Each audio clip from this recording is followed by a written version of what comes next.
మేడ్చల్ జిల్లా సామీర్పేట్ మండలం పొన్నాల్లోని మహిళలు ఆందోళనకు దిగారు. పొన్నాల్లోని విచ్చలవిడిగా బెల్ట్ షాపులు నడుపుతున్నారని, దీనివల్ల తాము తీవ్ర ఇబ్బందులకు ఎదుర్కొంటున్నామని ఆరోపించారు. అర్ధరాత్రి మద్యం సేవించి ఆ బాటిళ్లను ఇళ్లపై వేస్తున్నారని మండిపడ్డారు. ఇప్పటికైనా ప్రభుత్వం స్పందించి బెల్ట్ షాపులు నడుపుతున్న వారిపై చర్యలు తీసుకోవాలని కోరారు.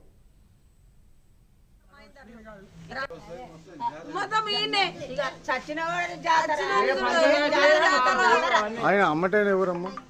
బెల్ట్ షాప్ అమ్మటైన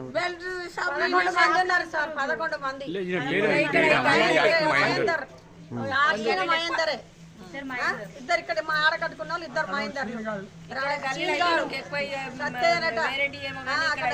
మొదట అందరు 11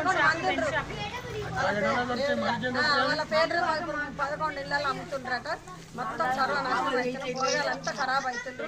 సంసారాల మీద లేచిన పొద్దుగాలే పిల్లలు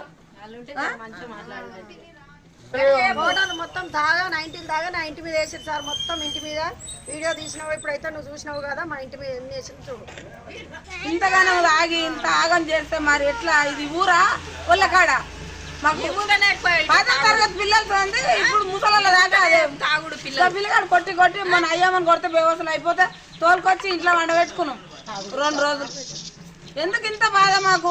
పొన్నాళ్ళూళ్ళనే ఉందా? ఏ ఊళ్ళైనా ఉందా? రాత్రి 11 గంటలకు 12 గంటలకు 1 గంటకు మధ్యలో 4 గంటలకే మందు. ఎట్లా ఇట్లా చేస్తే మేము ఎట్లా బతకాలి? చిన్న చిన్న పిల్లలు కింద పిల్లలు పెట్టుకొని ఎట్లా ఏం బతుకుడు మాది చెప్పు? ఇంతగానో తాగి ఇంత ఆగం చేస్తే మరి ఎట్లా? ఇది ఊరా?